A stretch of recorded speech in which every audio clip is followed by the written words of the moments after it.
a bra model. At first, I thought that meant she modeled bras for catalogs and advertisements. But later, I found out she was actually the person they built the mold for.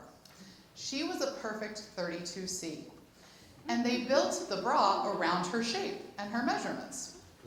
Wouldn't it be great if we all had a pattern company who wanted to use our perfect bodies as the mold? But it doesn't work that way. We've all been there, in the shop, trying to find the perfect outfit for that special occasion, one that makes you feel confident and amazing, and instead we leave feeling frustrated about our bodies, wondering why clothes never fit us in just the right way. A shift to making my own clothes changed a lot of that for me. Clothes making, for me, has a Zen-like quality. I know that sounds a little trite, maybe sometimes we say Zen, but for me, when I'm working on a project and I can put whatever I'm thinking about in the back of my brain and just let it hang out and work on whatever piece I'm making, it gives me time to sort of be in the moment, be at peace. When things are going poorly, it's definitely not relaxing. But when everything's going well, it feels just right to me. Elizabeth Zimmerman, a famous knitwear designer, once said, "Knitting soothes the troubled spirit, and it doesn't hurt the untroubled spirit either." Clothes making can be a necessity, but it might also be a moment of luxury. The luxury of spending time with yourself at peace, the luxury of making something just for you to enjoy, or maybe the luxury of thinking about your body and how you want your clothes to fit. The second thing that clothes making did for me, it gave me a community. In these makerspace communities, it's easy to be drawn to self-kindness and compassion when others are doing those same behaviors and they're telling you, yeah, you're doing it too, right? It's nice to feel some love. People talk really simply about their bodies in makerspace communities, at least the ones that I'm a part of, right? People say, I have narrow shoulders. I always need to do a full bust adjustment. It's a very simple conversation. It's without judgment. It's without any sort of numbers or upset about what size you might be. The third thing that making my own clothes did for me was it let me be the model. I get to be my perfect model now. So a couple of years ago, I went to a maker's retreat. That's what I like to call knitting camp. It's where a bunch of fiber enthusiasts get together. We learn new techniques, new ways to knit things, new ways to make things. We get to hang out with each other, and we get to wear all the things that we make. Knitters sometimes think that people are looking at us funny when we wear too many hand-knit things all at once. You are, aren't you? But at knitting camp, you get to layer up in everything that you've brought. We have to turn the air conditioner on some days. So my model was busy. She was feeling a little camera shy. She's in the middle of a project, but this one looks pretty similar to mine. The instructions that I was given to make her were to bring a form-fitting t-shirt that I wouldn't mind destroying, and a whole heck of a lot of tape. When the time came, I stood before a room of my peers in my too tight t-shirt, and someone wrapped me up in tape. It was ridiculous. It felt so silly to stand up there. Everyone was laughing, but I couldn't laugh because that would impact the fit. So when it was finally over, someone cut me loose up the back. I brought my friend home. I taped her back together. I patted her and I tucked her so that she looked as much like me as possible. And now, whenever I'm working on a new piece, I can sort of dress her up and make sure that things look the way I want them to look before I move on to the next step. This is really important because things don't always go as planned when you're making your own clothes. A few years ago, I made a sweater, a cardigan sweater, that had these sort of longer wing pieces in the front. It looked great on the pattern model, of course. Some friends of mine even made it, and it looked great on them, but they were a smaller size than I was. When I got done knitting mine, I took the sweater off the needles, put it on for the first time, and my wing pieces were enormous. They were floating around down by my knees. No one tells 10-year-ago me, by the way, that I'm going to give a talk and use this picture, so you'll have to forgive the home movies. But you can see here, right, my wing pieces are touching my knees. They don't look quite like they looked on the other folks. So I went back to the pattern to try to understand what I did wrong, and I realized I didn't do anything wrong. The pattern designer, when they graded up in the larger sizes, they graded everything up. So rather than account for larger body parts like arms, bellies, and hips, they added extra length and size to everything, including those wing flaps. There's definitely going to be things that go well and things that go poorly in every maker's journey. The first time I knit myself a sweater and it fit perfectly, I was so excited. I made it out of a really itchy yarn though, and I have pretty sensitive skin. I did not care. You couldn't tell me anything. I wore it everywhere. People stopped me and said, "Are you okay? You're all red." I said, "I'm fine. Thank you. I made this sweater." And then I went and bought myself some turtlenecks and some long sleeve t-shirts so it would stop touching me. The first time I sewed myself a shirt, it didn't go so well. The pattern and the fabric didn't play very nicely together, and it didn't look the way that I wanted it to look.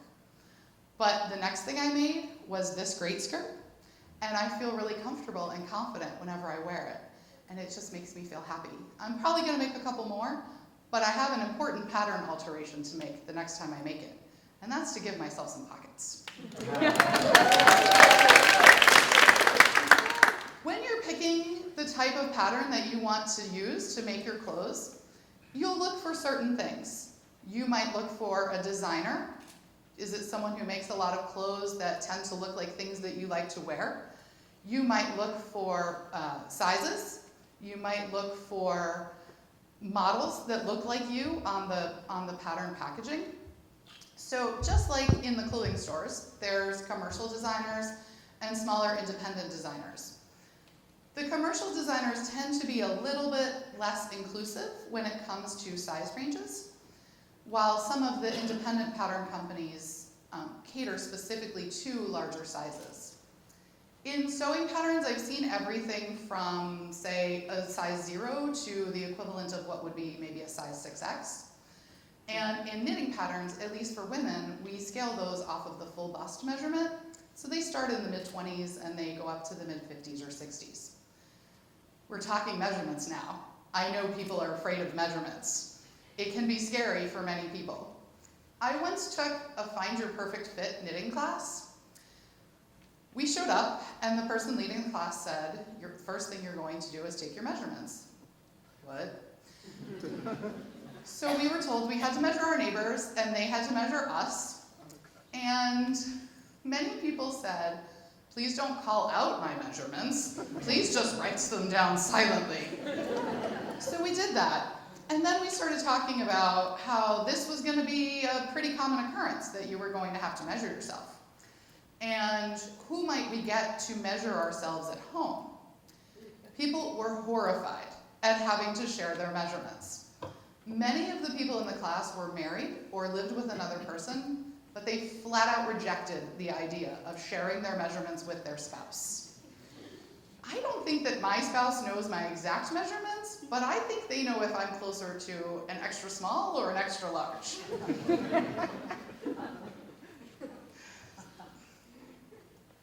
I do, I think they know this. Measurements are so scary. So in some of these community spaces, when we talk about measurements, again, remember we're going back to that self-kindness and compassion, we talk about our measurements in very simple terms. I made the medium-sized pattern. I graded up for, I started with the bust measurement, but I graded up at the hip size, right? This is pretty common. People will post pictures hoping that other people will help them with alterations. Typically the underwear pictures come with a notification about, I can't believe I posted a picture of my butt to the internet. Please help. Making our own clothes also changes how we see people in relation to ourselves. There's a lot of conversation going on lately in makerspaces about inclusivity. In sewing communities, those conversations tend to be around body type and body size inclusivity, while in knitting communities, that conversation tends to be around racial inclusivity right now. It's really interesting from a community perspective to sit back and think about those types of things while also watching the pattern companies respond to the community conversations. People are thinking about and adjusting their pattern lines. Pattern companies are just altering their clothing lines to be more inclusive. And the people in those communities are responding. Pattern designers are also including different people in their packaging, right? Different models, ages, sizes, abilities, races, what have you. Everyone is included. And this is really nice to see people included that maybe felt like their voices weren't being heard in the past. And in the community spaces, it's helpful to keep talking about this because it lets community makers know, people like me, know what's going on, what the conversation is, while also offering some support. This is me when I re-knit this sweater, by the way. This is the wing flap sweater. So I was able to do some modifications to this and make it look a little bit more reasonable. And my fellow Vikings will know that this is the good selfie bathroom on campus.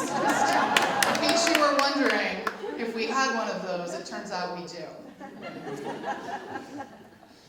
So I talked about that feeling, that sense of feeling like your body is the problem, feeling frustrated that nothing ever fits you just the right way. Working to make your own clothes mitigates those feelings. It makes you feel confident and capable when you try on an outfit that is custom fit to your measurements. This is a sense that many of us don't get to feel in the dressing room. Some of us with larger bodies never really feel like we're allowed to look good or feel comfortable in our clothes. But when we're custom fitting our garments, we know what's up, right? When we make something that makes us feel confident or beautiful or sexy, we want to go out and show it off. I like to watch, I made this, right? That's my MO. But some other people, they might like to just stay home and look at themselves in their outfit that they made. Different strokes, right?